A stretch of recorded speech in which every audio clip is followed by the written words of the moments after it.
Hey, welcome, all my right thinkers. Thanks for tuning in to check out your boy, P Funk. Thinking right out here in the lab where I do what I do for you. I got something nice for you to do. Finishing up on the lesson. We're doing She Taught Net. I'm going to break some things down for you. Hope you get a better understanding of what it is I do for you. So let's go.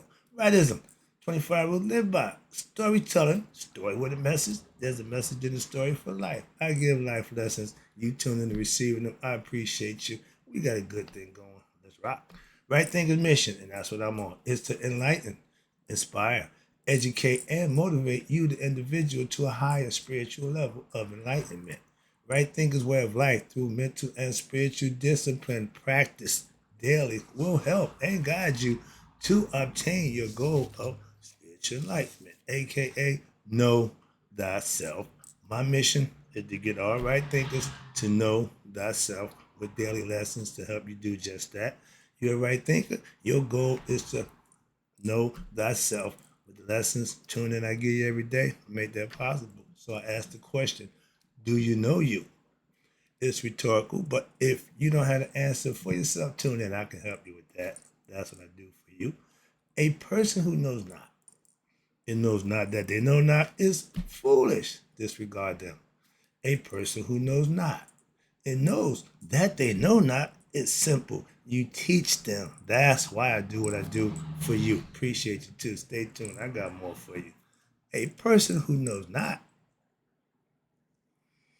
and believe and think that they know is dangerous, avoid them. I do. A person who knows and knows not that they know is spiritually asleep. I can awaken them. I'm the spiritual alarm clock here to wake you up with knowledge of self. A person who knows and knows that they know is wise. Follow them. All these persons reside in you, right? Thinkers know thyself and always to my yacht be true. I'm back in my book here, this little book, but I got a bunch of information I can get through. It's short paragraphs, but it's informative. So I'm gonna break it down for you. We returning back to right thinkers. Let's talk about She Taught Netta and the path of awakening. We're gonna go through what is She Taught Netta, what is Netter, the term Neterianism, and the goal of right thinking, aka She Taught Netta, is to get you to know thyself. And the end game is Nihas, aka we call it the Great Awakening. What? To oneself. So let's talk about that. Hope I can get the lesson across. I finished up the last lesson talking about the Netter, the definition of She Taught, and the definition of Netter. So now, in order to succeed in right thinking philosophy, aka She Taught Netta, you must also practice semi-tawi. That's the concept of Haru is set in you. You have a moral war going on inside you. Lower nature against the higher nature. That's the moral war that you got to fight within oneself. And it's called the Semi-Tawi Yoga discipline. Why? When one practice the disciplines of Semi-Tawi, right thinking philosophy, or Shita Netta, this is called Shidi. Shidi means to profoundly study. Okay? That means to put the work in, or studies and practices to penetrate the mysteries. You put the work in to learn your lessons. It's like school. You get the lesson in class. They say you're giving homework for a reason. I never understood why everybody did homework in school. The homework is for you to go home, spend that time, and do it during that time at home. But everybody cheated. But my point was, if you studying, I learned one thing: set time to study, to just focus in on what it is you're doing. Okay, that's what homework was originally was about. Going home, hope to get some help from the parents. This is the sign for Netter. We didn't put God in the physical form. Okay, that's idolatry. We didn't do that. So we use it represent the stick. That's the netter. We spell it NTR, no vowels. So who is netter? Good question. Let me break it down to you right quick. I did a lesson about this before, so I'm not going to read the whole thing, but it's repetition. The term netter or neger comes from the ancient Egyptian hieroglyph language, which did not, again, record the vowels. So you got the NTR. That meant netter. However, the term survives in Coptic language as netar, Nutar. The name gives the same Coptic meaning, divine force or sustaining power. That's what netter means, aka God. All the attributes of God, every God has to fit the bill. No matter what name you give him, all the attributes are the same. Okay? So when you have sustaining power applies into the present, and it did in ancient times, what? It is a symbol composed of a wooden staff that was wrapped with strips of fabric, like what? A mummy. See where they're going with? Everything they did was symbolic. Everything they did was to what? Enhance your knowledge of self so you can be what? Your best self across the board. They didn't profess ignorance amongst the masses. Sorry. But that's why they lived in harmony. Everybody got on board with the philosophy and they practiced it as a people, and it worked for thousands of years. So, and the stripes alternate in colors on the stick: yellow for the sun, green for the vegetation, and blue for the water. Okay? The mummy in Commission spirituality is understood symbolically to what? To be the dead but resurrected divinity. The body dies, the physical body dies, and they keep showing you how the spirit rises up. But they use the bird, the falcon, with your head on it. Hence the body. When the body dies, the spirit, if you're conscious, is going home. If not, it's getting reincarnated. That was a concept. And they lived that as a race and a group of people. Simple. Okay. Now, phonetically, okay, what was that up here? Okay, yeah, the green for the blue. Okay, the mummy. So the neter is actually who? Every human being who does not what? Really die. If you, I just get a lesson. If you're scared of death, you don't know thyself. Why? If you knew yourself, you know you can't die. The spirit don't die. If it don't get enlightened, it multiplies to another physical being. Simple. That's the concept. But goes on to what? We don't. The spirit don't die, but it goes on to live on in what? A different form. When I tell you, every night you lay down and go to sleep, you're practicing for that next form. Why? Because it's going to be astral. It's going to be all up here in their mind. The physical body has no place in the astral plane. That's just the physical. Next is the astral. And then the final one that you get to if you pass the astral plane of what? Being a righteous person in the physical. So again, all this is repetition to me. But I hope you understand that there's a reason and purpose. What? To do, live, and be righteous. Why? There's a reward at the end. Simple. Question: why are we here? You know thyself. That's the reward. Now, understand this. Every human being who does not die, we just did that. But we go through what? The different form. Further, what? The resurrected spirit, watch this, of every human being is that same divinity. The spirit that's in us is the same is God. So it don't make a difference who, where, what you, color, race, creed. That means nothing. This physical form that you just happen to be in. But when you get knowledge in the mind and the heart becomes one, you know who you are. That's called the Great Awakening, trying to get you there, right thing. Because now I'm going to move down here to break down what is she taught Netta. I did that in the last lesson, but this is going to do more. I'm going to take you over to the Supreme Being. They had a God conscious concept that everybody bought into and lived by. They didn't have a whole bunch of choices. What is Shitab Netta? Again, the ancient Egyptians were African people who lived in the northeast quadrant of the continent of Africa. As a Mason, I was instructed nothing's in the northeast corner. I taught that for years, 20 to be exact. When I went in search of truth, I went to the northeast corner, and guess what I found? Yeah, the truth. So that's my point. I don't deal with Masonic order. Why? Personal. They are descendants of the Nubians who had themselves what?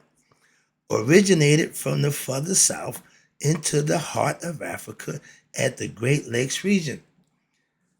The sources of the Nile River They created, watch this, a vast civilization. They created a vast civilization and culture when earlier than any other society in known history and organized a nation which has based on what concepts of balance, which is mayat, and order, as well as spiritual enlightenment as a way of life.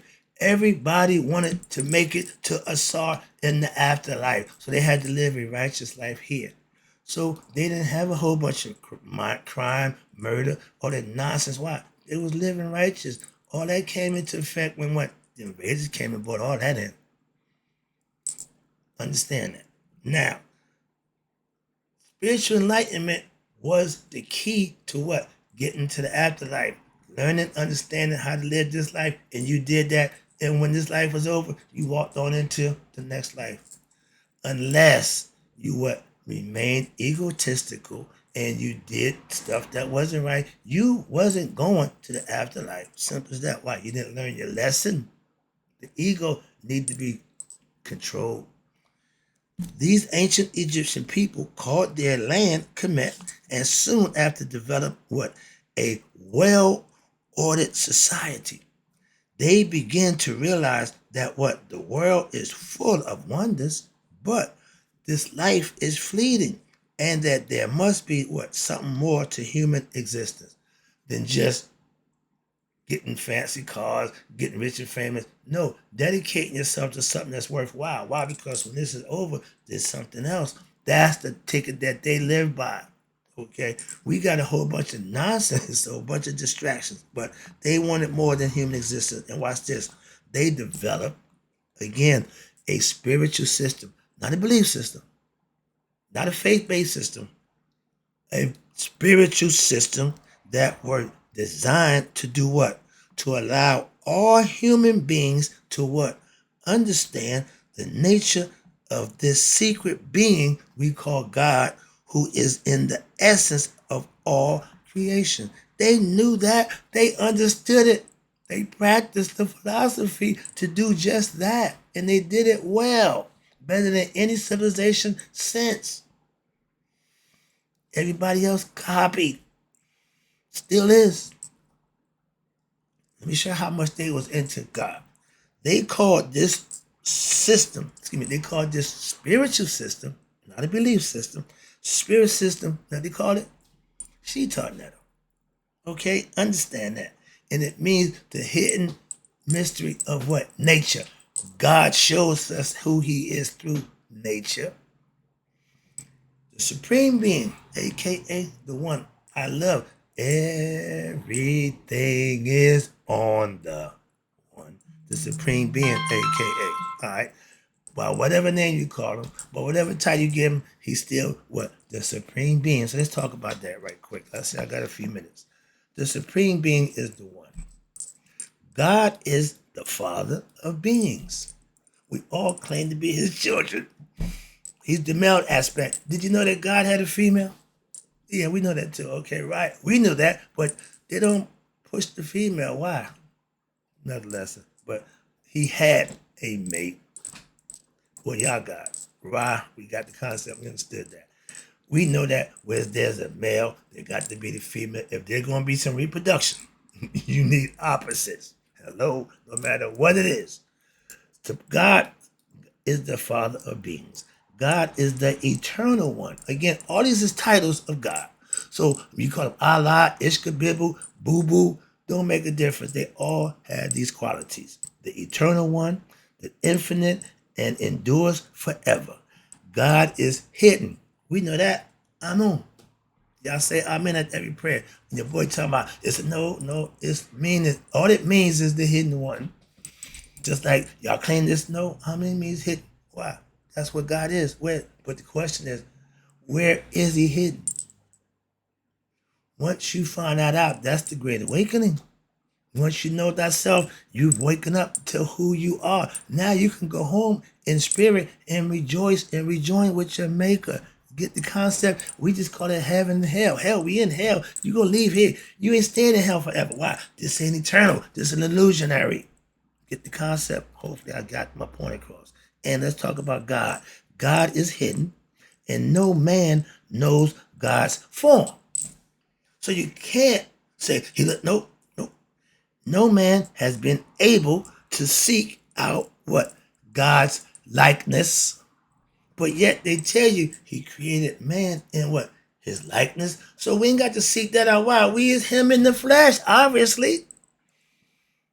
Hope you understand. And God, again, is hidden, even to gods and men. Why? He's inside of you. God's name, again, name remains hidden. It is a mystery to his children, men, women, and even gods. God's names are immutable. He go by a bunch of different names depending on the culture, where he at, who's visiting, who's viewing him, and the whole point. And his manifold, and no one knows their number. Again, too numerous to count. Though God can be seen, how? There you go. Now you're coming over to Mr. Gilmore property. Welcome. God can be seen in form and in observation of what? God can be made at God's appearance. Look around. Look up. And take a deep breath. That's God. Air. Put that there for us. The sun, he changed the noon to what? Earth and light. Why? So we can grow and prosper here. We can't do nothing in the dark. And it's 75% water. Ain't much land here, but we got enough to substantiate us. We claim Earth. I just, again, studying. Earth is a water planet. It's 75%, 3/4 fucking water. Hello? Oh, it's a planet. It's the Earth. No, it's a water planet. It's the blue ball. Why? That's water. Moving on. Another just little tidbit. But God, again, cannot be understood. Why? You have to live it. It ain't words. Again, when I said God rise, real title, he didn't do it. It's thought, it's experience, mind control. Okay, telepathically, you just know. And once you experience, then you know for yourself. This fly is pissing me off. God cannot be seen with mortal eyes. I mean, these eyes right here will never see God. You can see his creation. You can see his majesty. Yeah, that's what he put it there for. But this eye sees internal. That's why you have to open it, wake it up, so to speak. If it's closed, it's sleep. What they say, all closed eyes, they sleep. I can sleep and still listen. My hearing still locked in. Why? I've been doing it for a long time, practice. So God is, again, invisible and inscrutable to gods as well as men. He's going to be a mystery. He's always been a mystery and will continue to be a mystery to his people. Moving on. That's the portions from the Egyptian book of coming forth by day. This is ancient information and concepts that our ancient ancestors lived by. They didn't want us to know that. Why? This is moving, inspiring. The same thing they're telling you their way, we already knew that. That's where they got it from. I keep trying to tell you that. Moving on, I'm almost home. I got the lesson. I got some more stuff. There's going to be another two-parter. Why? Another lesson. But the statements above I just read, in the understanding that God is an unfathomable mystery behind all phenomena. Again, which cannot be discerned even by the gods. Why? Because they just function of him. They don't need to know nothing. They just, their job to do what they do. Shoe, just air. He don't care about nothing else. Tafnut, water, moisture. Don't care about nothing else. Gab, the earth. That's what they all are, just functions of God. So they don't need to know no more than a need to know basis. They don't need to know nothing except what they're supposed to do. However, okay, God is the unfathomable mystery as well as the innermost essence to his children, which is his creation, which is us. This means that what? This means that God is transcendental, the unmanifest, but also what is manifest as well. He's in his creation. He created nature. He created man and women in his image, and he's the spirit that's in everything. Hello? That ain't hard to understand. It ain't a whole bunch of, no, simple concepts that if you understood it, you can philosophically get the gist of it and practice it and manifest it. Now, in order to be able to perceive this reality, it is necessary to be able to transcend your ordinary human vision, these two eyes, to what? When this transcendental self is spoken about through a different name and this metaphors, the idea often emerges that there are what? Many faces to the ultimate divinity or the supreme being. We give it faces. Whatever's in your mind, you go into the dream state, you project all that. So whatever you got, that's what you're going to take with you. In Star Wars, when Luke was going to check his dark side, he grabbed his holster, his gun, the lightsaber. Yoda said, you ain't going to need that. That's the advice. He didn't take it. He brought it anyway. And he told him, whatever you take in there, you're going to need. So he took the lightsaber. He ended up having to fight against himself. The world is a mirror image of you. You attract what you really are. So you got bad relationships, bad situations, check yourself out. Okay, but that's the concept. It's metaphors, but the idea often emerges that there are many different faces. No, every individual see God different, and that's the way he wanted. Nevertheless, as has been previously discussed and talked about, it must be clear that all the Neterian spiritual traditions are in reality really referring to what? The same supreme being. Allah, Buddha, whatever, Elohim, Yahweh, all those, that's the same being, the transcendental reality. Understand that? We talk about the same God, just a bunch of different ways, which is fine. We got different cultures, we got different views, but they all based on the same attributes. So that don't change. That's the concept. I'm gonna show you right quick before I end the lesson. They said you, which is you are in hieroglyphics, it means one. You are Neta, it means one God. Feel me? Only one without a second, meaning by myself. One. I was alone. For anything. It was just me. I created everything from myself. These are the words from the gods. So the following passages come from the Egyptian book of Coming Forth by Day. I praise thee, Lord of gods, God one, living in truth. Truth is knowing God for yourself. Believing in God is a half truth. Okay, you halfway there, but once you experience by what your actions, you will experience them. That's the mystical experience that the religion don't tell you about. All my Christian, Muslim, and Jewish people, they practice what they faith says, and they getting the rewards for what? The actions and the deeds that they put in, not because of their religion. Understand that? I do. I'm going to end the lesson on that because I'll be right back with, we about to get good. So, in closing, right thinkers, may you all live to be 100 and me 100 minus a day. So I never know that right thinkers like you have passed away. I'll be right back.